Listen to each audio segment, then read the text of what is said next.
Hi students, இந்த வீடியோவில் நம்ம CBSE class 9 scienceல chapter 8ல போர்ஸ் மாடல் ஆட்டமோடைய போர்ஸ் மாடல் பற்றி பார்க்க போகிறோம். ஸோ இதுக்கு முன்னாடி வந்து பார்த்திங்க அப்படின்னா நம்ம ருதர்ஃபோர்டு மாடல் பார்த்தோம்.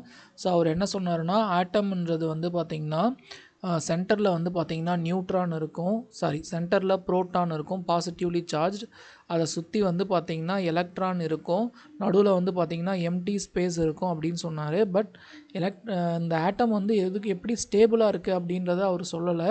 ஸோ அதுக்கு தான் வந்து பார்த்திங்கன்னா போர் வந்து பார்த்திங்கன்னா ஒரு மாடலை ப்ரொப்போஸ் பண்ணுறாரு. என்ன அப்படின்னா நீல்ஸ் போர் வந்து என்ன சொல்கிறாரு அப்படின்னா 1913 ஒரு நியூ மாடலை வந்து எடுத்துகிட்டு வர்றாரு. என்ன அப்படின்னா எலக்ட்ரான்ஸ் வந்து ரேண்டமாக அங்கேயும் இங்கேயெல்லாம் வந்து மூவ் ஆகலை, அதுக்குன்னு வந்து பார்த்திங்கன்னா ஃபிக்ஸ்டு சர்க்குலர் பாத்து இருக்குது. ஓகேங்களா, ஃபிக்ஸ்டு சர்க்குலர் பாத்தில் தான் அது மூவ் ஆகுது. அதனால தான் அது வந்து பார்த்திங்கன்னா ஸ்டேஷ்னரி ஸ்டேட்டில் இருக்குது. ஸோ அந்த ஃபிக்ஸ்டு சர்க்குலர் பாத்துக்கு வந்து என்ன பேருனா ஸ்டேஷ்னரி ஸ்டேட்டுன்னு சொல்லலாம், இல்லை ஆர்பிட்ஸ்னு சொல்லலாம், இல்லை ஷெல்ஸ்ன்னு சொல்லலாம். ஓகேங்களா, ஸோ ஒவ்வொரு ஷெல்லுலேயும் வந்து பார்த்திங்கன்னா எலக்ட்ரான் வந்து பார்த்திங்கன்னா டெஃபினட் அமௌண்ட்டில் தான் இருக்கும். ஸோ அது வந்து எந்தெந்த ஒவ்வொரு ஷெல்லையும் எவ்வளோ அமௌண்ட் ஆஃப் எலக்ட்ரான்ஸ் இருக்கும், அதோட எனர்ஜி லெவல் என்ன அப்படின்றத நம்ம பார்க்கலாம் அப்கமிங் வீடியோஸில். ஸோ ஃபஸ்ட்டு சென்டரில் நியூக்ளியஸ் இருக்கும், அதை சுற்றி வந்து பார்த்திங்கன்னா ஆர்பிட்ஸில் எலக்ட்ரான் சுற்றி வருது. இது வரைக்கும் வந்து பார்த்திங்கன்னா ருதர்ஃபோர்ட் சொல்லிட்டார். பட் அது ஸ்டேபிளாக இருக்கிறதுக்கு என்ன ரீசன் அப்படின்னா எலக்ட்ரான் வந்து they do not move around random paths. ஓகேங்களா, they are moving with fixed circular path called orbits or shells தான் நம்ம மோஸ்ட்லி யூஸ் பண்ணுவோம். ஸோ இந்த ஷெல்ஸுக்கு வந்து லெட்டர்ஸில் நேம் கொடுக்குறாங்க. என்ன அப்படின்னா K shell, L shell, M shell, N shell. First shell வந்து கே, அடுத்தது எல், அடுத்தது எம், அடுத்தது என். ஸோ இது ஒவ்வொரு ஷெல்லையுமே எவ்வளோ அமௌண்ட் ஆஃப் எனர்ஜி இருக்கும், ஆர் எவ்வளோ அமௌண்ட் ஆஃப் எலக்ட்ரான்ஸ் இருக்கும் அப்படின்றத நம்ம பார்க்கலாம். ஸோ ஃபஸ்ட்டு ஷெல்லுக்கு பேர் வந்து கே, அடுத்தது எல், அடுத்தது எம், அடுத்தது வந்து பார்த்திங்கன்னா என். ஓகேங்களா, so electrons can revolve only these allowed shells, not in between them.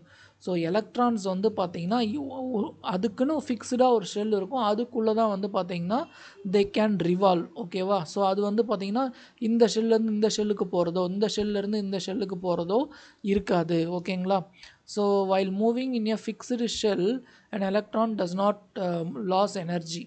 So ஒரு ஷெல்லுக்குள்ளே வந்து பார்த்திங்கன்னா எலக்ட்ரான் மூவ் ஆகும்போது அது வந்து பார்த்திங்கன்னா எனர்ஜி லாஸ் வந்து இருக்காது. ஸோ ஃபஸ்ட்டு எனர்ஜி லெவல் வந்து கே, அதாவது ஃபஸ்ட்டு ஷெல், அதாவது நம்பர் வந்து 1, அதுதான் வந்து பார்த்திங்கன்னா நியூக்ளியஸுக்கு க்ளோஸாக இருக்கும், அதோட எனர்ஜி வந்து கம்மியாக இருக்கும். ஏன் அது கம்மியாக இருக்குன்னா ஆக்சுவலாக அதில் வந்து நம்பர் ஆஃப் எலக்ட்ரான்ஸ் வந்து கம்மியாக இருக்கும். ஸோ அது எத்தனை எலக்ட்ரான்ஸ் இருக்கும் அப்படின்றத நம்ம பின்னாடி பார்க்கலாம். ஓகேங்களா, அதாவது ஃபஸ்ட்டு இதில் வந்து பார்த்திங்கன்னா அதாவது 2n இந்த இதில் தான் இருக்கும். அதாவது ஃபஸ்ட்டு ஷெல்லில் என்ன 1, அப்போ 2 எலக்ட்ரான்ஸ் இருக்கும். செகண்ட் ஷெல்லில் மேக்ஸிமம் வந்து 2 அப்போ 4 இருக்கும். அடுத்தது வந்து 2³ 8. ஸோ இந்த இதில் தான் இருக்கும். ஓகேங்களா, ஸோ இந்த நம்பர்ஸில் தான் வந்து பார்த்திங்கன்னா எலக்ட்ரான்ஸ் இருக்கும். அது நம்ம பின்னாடி படிக்கலாம். பட் இது மட்டும் தெரிஞ்சுக்கோங்க, ஃபஸ்ட்டு ஷெல்லில் வந்து பார்த்திங்கன்னா எலக்ட்ரானுடைய கவுண்ட் வந்து பார்த்திங்கன்னா கம்மியாக இருக்கும், அதனால் வந்து பார்த்திங்கன்னா லீஸ்ட் எனர்ஜி இருக்கும். ஸோ எனர்ஜி, அதாவது ஷெல் இன்க்ரீஸ் ஆக ஸோ எனர்ஜியோட அளவும் வந்து பார்த்திங்கன்னா இன்க்ரீஸ் ஆகும். So the energy level increase.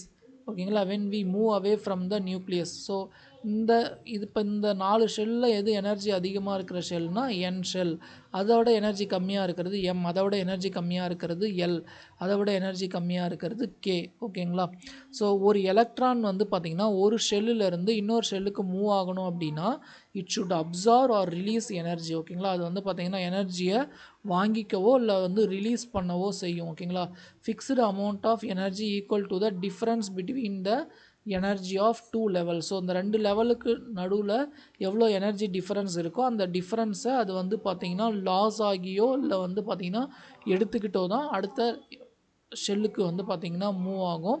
So ஒவ்வொரு ஷெல்லுக்குமே வந்து பார்த்திங்கன்னா சர்டைன் நம்பர் ஆஃப் எலக்ட்ரான்ஸ் தான் அது ஹோல்டு பண்ணும். ஸோ அது வந்து நம்ம பின்னாடி பார்க்கலாம். ஓகேங்களா, ஸோ இது எப்படி இருக்குதுன்றது, எத்தனை எலக்ட்ரான்ஸ் ஒவ்வொரு ஷெல்லையும் வந்து இருக்கும், அந்த ஃபிக்ஸ்டு நம்பர் ஆஃப் எலக்ட்ரான்ஸ் எவ்வளோன்றதை நான் பின்னாடி எக்ஸ்பிளைன் பண்ணுறேன். ஸோ போர்ஸ் மாடல் வந்து எப்படி ஸ்டெபிலிட்டியை எக்ஸ்பிளைன் பண்ணுது அப்படின்றது உங்களுக்கு வந்து பார்த்திங்கன்னா ஒரு ஆச்சரியமாக இருக்கலாம். ஸோ ரூதர்ஃபோர்ட் வந்து பார்த்திங்கன்னா அதை எக்ஸ்பிளைன் பண்ணலை.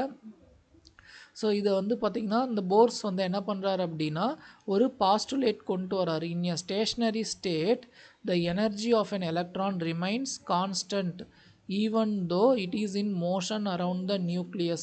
ஸோ எலக்ட்ரான் வந்து பார்த்திங்கன்னா நியூக்ளியஸை சுற்றி வரும்போது இது வந்து மூவிங்லே இருந்தாலும் இதோட எனர்ஜி எலக்ட்ரானுடைய எனர்ஜி வந்து பார்த்திங்கன்னா கான்ஸ்டண்ட்டாக இருக்குது அப்படின்னு யார் சொல்கிறது? நான் சொல்லலை, நீல்ஸ் போர் சொல்கிறாரு. ஓகேங்களா? ஸோ அதனால தான் வந்து பார்த்திங்கன்னா எனர்ஜி லாஸ் ஆகாமல் இருக்குது. அதனால தான் வந்து பார்த்திங்கன்னா இது வந்து எனர்ஜி லாஸ் ஆகாமல், அதாவது இந்த சென்டரில் இருக்கிற நியூக்ளியஸில் போய் மோதாமல் இருக்குது. ஓகேங்களா? So force model good explain many experimental observations and marked a major step in understanding the atomic structure. So இதுவே வந்து பார்த்திங்கன்னா இதுலேயும் வந்து பார்த்திங்கன்னா சம் லிமிட்டேஷன்ஸ் இருக்குது. இதுக்கு மேலே என்ன சார் லிமிட்டேஷன்ஸ் இருக்குது? ஃபஸ்ட்டு வந்து பார்த்திங்கன்னா ஜே தாம்சன் சொன்னீங்க, அடுத்தது வந்து பார்த்திங்கன்னா ரூதர்ஃபோர்ட் சொன்னீங்க, இப்போ நீல்ஸ் போர் 3 சொல்கிறீங்க. இதுலேயும் வந்து லிமிட்டேஷன்ஸ் இருக்குது. அது வந்து பார்த்திங்கன்னா இதுக்கு அடுத்த மாடல் வந்து பார்த்திங்கன்னா குவாண்டம் மெக்கானிக் மாடல். இது ஒன்றுமே வந்து பார்த்திங்கன்னா அதுக்கு முன்னாடி வந்ததோடைய அப்டேட்டட் வெர்ஷன் மாதிரி தான். ஓகேங்களா? ஸோ அது என்ன அப்படின்றத நீங்கள் ஹையர் கிரேடில் படிப்பீங்க. ஸோ இங்கே வந்து பார்த்திங்கன்னா ஒரு சின்ன இது கொடுத்துருக்காங்க. ஸோ ஏன் வந்து இவர் இந்த ஷெல்ஸுக்கெலாம் வந்து கேலேருந்து ஸ்டார்ட் பண்ணியிருக்காரு பேர்? ஏன் ஏபிசிடின்னு ஸ்டார்ட் பண்ணக்கூடாதா? ஏன் வந்து கேலேருந்து ஸ்டார்ட் பண்ணுறாங்க அப்படின்னா, அதாவது ஒரு ஃபிசிக்ஸிஸ்ட் யாருன்னா சார்லஸ் பார்க்லா, அவர் தான் என்ன பண்ணுறாருன்னா எக்ஸ்ரே லைன் வந்து கண்டுபிடிக்கிறாரு. அதுக்கு என்னன்னு பேர் வைக்கிறாருன்னா கேன்னு பேர் வைக்கிறாரு. ஏன் இவர் கேலேருந்து பேர் வைக்கிறாருன்னா, இதுக்கு முன்னாடி A to J வரைக்கும் வந்து பார்த்திங்கன்னா இதை விட advanced line or advanced line model maybe வந்து கண்டுபிடிக்கலாம். அவங்க கண்டுபிடிக்கும் போது வந்து பார்த்திங்கன்னா இதுக்கு முன்னாடி இருக்கிற லெட்டரை வந்து அவங்க யூஸ் பண்ணிக்கிட்டோம். நான் கண்டுபிடிச்ச அந்த எக்ஸ்ரே லைன், அந்த டைப் ஆஃப் லைனுக்கு நான் எக்ஸ்ரே அப்படின்னு பேர், அந்த இதை வந்து நான் கே அப்படின்னு ஸ்டார்ட் பண்ணிக்கிறேன். அந்த எக்ஸ்ரே லைனை வந்து கே ரே அப்படின்ற மாதிரி கேன்ட்டு நான் ஸ்டார்ட் பண்ணுறேன் அப்படின்னு அவர் சொன்னார். ஸோ அதுக்கு அது அப்படி சொன்னாலுமே வந்து அதை தாண்டி எதுவுமே என்ன பண்ணல, கண்டுபிடிக்கல. ஸோ நீல்ஸ் போரும் என்ன பண்ணுறாரு, இதே எடுத்துகிட்டு வராரு. என்ன அப்படின்னா, நான் வந்து கே ஷெல்லில் தான் ஸ்டார்ட் ஆகுது அப்படின்றத கண்டுபிடிச்சிட்டேன், KLMN. ஸோ இதுக்கு முன்னாடி ஏதாவது வந்து பார்த்திங்கன்னா இந்த ஆர்பிட்ஸ் இருக்குதா இல்லையான்னு யாராவது கண்டுபிடிக்கலாம் மேபி அப்படின்ற கான்செப்டுக்காக கேல ஸ்டார்ட் பண்ணுறாங்க. ஸோ இங்கே வந்து பார்த்திங்கன்னா நீல்ஸ் போரை பற்றி ஒரு ஷார்ட் எக்ஸ்ப்ளனேஷன் இருக்குது. ஸோ நீல்ஸ் போர் வந்து பார்த்திங்கன்னா கோப்பன்ஹேகனுடைய professor of physics, Copenhagen university டென்மார்க்கில் இருக்கிற இந்த யூனிவர்சிட்டியோட ஃபிசிக்ஸிஸ்ட்டு.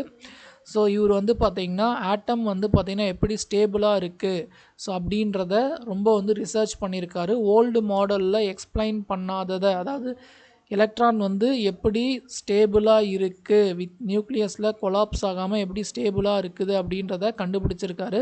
ஸோ இவர் சொன்ன இந்த எக்ஸ்ப்ளனேஷன் வந்து பார்த்திங்கன்னா அந்த அட்டாமிக் ஸ்ட்ரக்சருக்கு ஒரு கிளாரிட்டியான இன்ஃபர்மேஷனை கொடுக்குது. ஸோ இதுக்காக வந்து பார்த்திங்கன்னா இவருக்கு நோபல் ப்ரைஸ் வாங்குறாரு. எப்போ அப்படின்னா 1922 for his work on the structure of atom. ஓகேங்களா? ஸோ இது வந்து ரொம்ப முக்கியமான கான்செப்ட்டு. ஸோ இதில் ஏதாச்சும் டவுட் இருந்துச்சுன்னா மறக்காமல் கமெண்ட் பண்ணுங்கள். ஸோ நெக்ஸ்ட் வீடியோவில் நம்ம இதை பார்க்கலாம். What components contribute to the mass of an atom. So ஒரு ஆட்டமில் மாஸ்ன்றது எதெல்லாம் ஆட் பண்ணால் வரும் அப்படின்றத நம்ம நெக்ஸ்ட் வீடியோவில் பார்க்கலாம். கண்டிப்பாக அந்த வீடியோ உங்களுக்கு யூஸ்ஃபுல்லாக இருக்கும். மறக்காமல் நம்ம சேனலை சப்ஸ்கிரைப் பண்ணுங்கள். இந்த வீடியோவை உங்கள் ஃப்ரெண்ட்ஸ்க்கும் ஷேர் பண்ணுங்கள். ஓகேவா? ஸோ நான் போடுற எஃபர்ட் உங்களுக்கு பிடிச்சிருந்ததுன்னா இந்த வீடியோவை ஜஸ்ட் ஒரு லைக் பண்ணிக்கோங்க. Thank you students.